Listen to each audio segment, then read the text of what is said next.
Şimdi iki tur atacağız.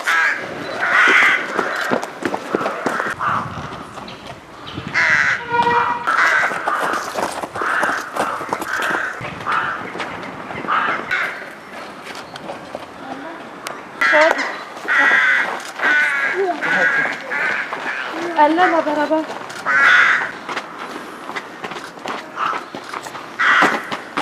Yusuf. Geçmez.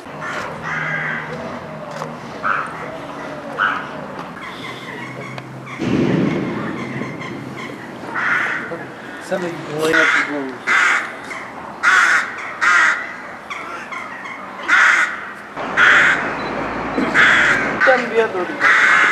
Bunlar güreş sporuyla ilgileniyor ve gittikleri her maçta Cihan ve Cihat el katmış madalyayla dönüyordu.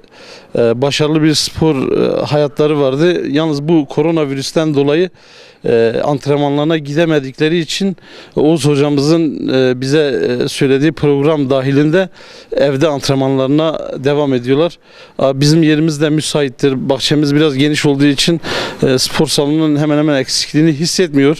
Çocuklar antrenmanlarına devam ediyorlar. Kamu spotu olarak da evde kalın çağrısı yapıyor. Evde hayat var diyorlar. İnsanların az ile dar yer ile yetinmesini bilmesi lazım. Yani spor günün her saatinde, hayatın her alanında sporun olması lazım. Evde en azından bir havlu ile, bir minder ile bile spor yapılabilir. Yani isteyen istediği zaman imkanları oluşturabilir.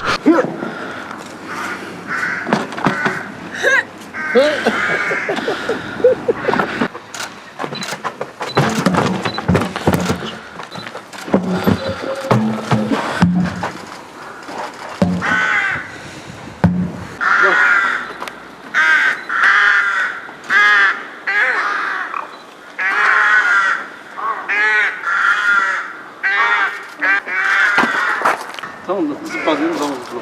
Zıpla. Çok güzel. Bir dakika. Güreş sporuyla uğraşıyorum. 4 yıldır bu işi yapıyorum.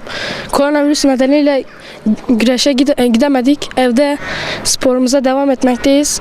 Sayın Güreş hocamızın bize verdiği program dahilinde çalışıyoruz. Evde kalmalıyız.